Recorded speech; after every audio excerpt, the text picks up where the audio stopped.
Ini saya ingin menyampaikan dulu pendahuluan bahwa kehidupan besar ini atau dalam kehidupan besar ini atau dalam lingkungan alam semesta ini itu ada hal-hal yang kita perlukan untuk menjalankan atau melaksanakan hidup di bumi ini, yang ada sangkut pautnya yang praktis kita perlukan untuk hidup di bumi ini. Nah, ini perlu diketahui, dan di sini agama memberikan petunjuk luas sekali, mulai dari soal yang berat sampai yang remeh-remeh, yang sepele-sepele itu diberikan. Tetapi ada lagi hal-hal yang sebenarnya tidak ada perlunya, tidak ada gunanya. Kita tahu, tidak tahu, tidak ada apa-apa, tidak ada efek apa-apa. Kita tahu, ya tidak dapat apa-apa. Tidak tahu, ya tidak dapat apa-apa. Itu banyak hal-hal gitu. Mamanya, sampai ingin tanya malaikat. Malaikat ku rupanya kayak opo, nih gunungan ya opo, nih lugu ya opo. Nih seru harap apa, Pak? Nah, tidak ada itu yang menyangkut kehidupan kita, nggak ada. Apalagi yang tinggi-tinggi mamanya ingin tahu pekerjaan Tuhan. Tuhan itu mana pekerjaannya sehari-hari itu apa? Ya kok lancar mana kok olehmu nganggur itu, tidak nemu penggawaian takon itu. Kon apa sih tugas sih? Mulane kok jadi tukang kayu. Sekarang permari matek-matek itu bagus daripada menerawang ngelamun sih enggak ingin tahu hal-hal yang, nah karena itu pernah seorang nabi ditegur oleh Tuhan, kamu jangan begitu, jangan sok gitulah. Semua ingin tahu sampai hal-hal yang kamu tidak ada sangkut pautnya. Akhirnya Nabi itu ditirukan di dalam Al-Quran. Ya apa itu? Inni a'udzu an as'alaka ma laysa apa? Lak, ya Allah, ma laysa laka ilmun, ya, ma laysa laka ilmun. Kamu jangan minta atau tanya hal-hal yang kamu tidak mengerti. Karena banyak hal-hal yang kita itu tidak mengerti hakikatnya. Seperti ini, permainan nasib namanya ya, nasib kita dan sebagainya. Nah, tentang roh namanya. Apa sih roh? Roh itu apa? Di mana? Itu bagaimana? Hasil soal-soal roh ini sebenarnya nggak ada kepentingan praktis buat kita. Hidup di sini ini, kalau ngerti tidak ngerti, wis mingguan mari wis. Apa lore sih nggih? Lah nek urip kok berat dunya wong nggih, ya wis. Wis urip wis.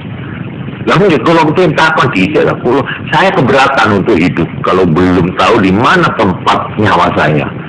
Oh, kalau dipateni urung dadi iya. Karena kok nggak ngerti tentang nyawa lalu kamu keberatan diberi nyawa ya. Nah, ini nggak praktis gitu itu. Sudahlah.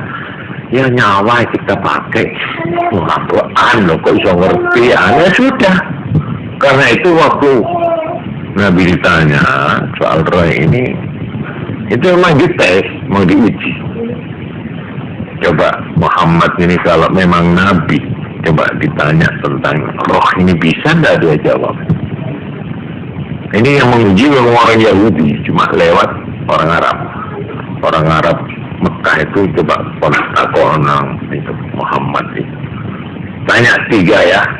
Kalau dia bisa jawab tepat, ketiga ini betul-betul nabi dia. Tapi kalau tidak, nabi palsu dia. Untuk diuji, tes.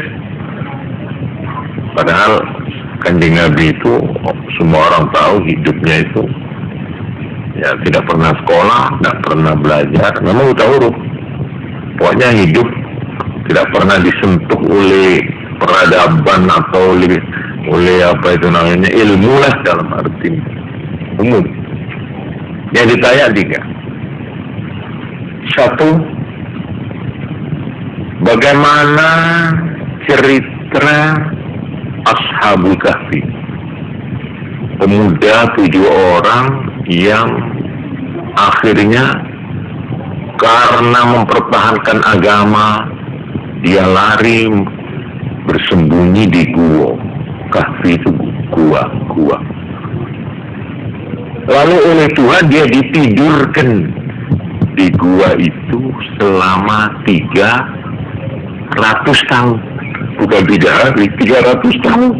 3 abad dia tidur. Ini memang terjadi. Dan cerita ini cukup dikenal di dalam buku-buku atau kitab-kitab suci agama-agama dulu. Kristen, Yahudi, kenal ini. Nah ini sampai di mana Muhammad ini bisa menjawab? Ini satu yang ditanya.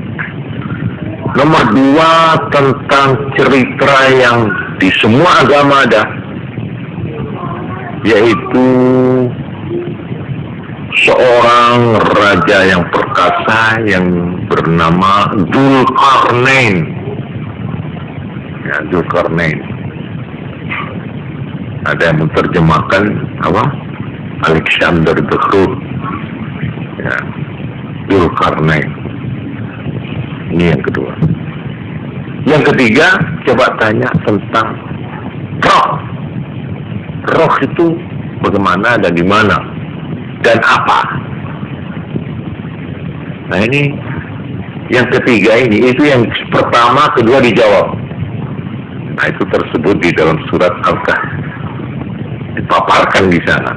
Padahal Nabi tidak pernah membuka atau membaca buku yang manapun. Jadi jelas ini dari wahyu. Berarti Kanjeng Nabi ini betul-betul nabi, karena dia diberi wahyu langsung oleh Tuhan, tidak lewat guru, tidak lewat buku, tidak lewat siapa-siapa. Yang ketiga, nah ini Nabi justru dilarang menjawab. Waktu mereka tanya tentang roh, laporan ini penuh, ini serba rahasia. Yang sebenarnya manusia ini tidak tahu pun tidak apa-apa, tidak ada pengaruh apa-apa untuk kehidupannya di dunia ini. Ya. Oleh karena itu, untuk tanya hakikat roh, yang sejatinya roh itu bagaimana, dikatakan Qulir ruhu min amri rabbi. Jawab begini aja Muhammad, bahwa tentang roh ini adalah wewenang Tuhan. Ini wewenang Tuhan. Sudah. Wa ma utitum minal ilmi illa qalila. Apa yang kamu ketahui dari gejala-gejala roh, dari apa itu namanya, sifat-sifat atau pengaruh-pengaruh dan peranan-peranan yang kamu ketahui, itu baru secuil kecil saja dari yang sebenarnya roh itu apa. Tapi kamu sudah tahu sedikit-sedikit saja, seperti mamanya ini, bahwa roh itu satu kekuatan yang memberi kita hidup, memberi kita itu bernafas, yang memberi kita itu berpikir, yang memberi kita itu berperasaan, berkemauan, dan sebagainya. Ini saya kira semua orang mengakui atau merasakan. Nah, oleh karena itu saya pernah mengatakan ada sesuatu di dalam kehidupan kita ini sesuatu yang tidak bisa kita buktikan adanya secara positif, secara nyata, secara gamblang. Kita tidak bisa membuktikan, tetapi kita tidak bisa lari dari merasakan adanya. Itu ada. Ya seperti roh ini, nyawa itu kita tidak bisa mengaku tidak punya nyawa, itu tidak ada orang yang. Semua orang merasa saya punya nyawa, punya roh. Tapi kalau ditanya, coba buktikan rohmu itu di mana, bentuknya apa? Tidak bisa, tidak bisa. Tapi kita tidak bisa lari dari kenyataan bahwa kita itu merasa punya roh dan nyawa. Oleh karena itu, masalah ini berlaku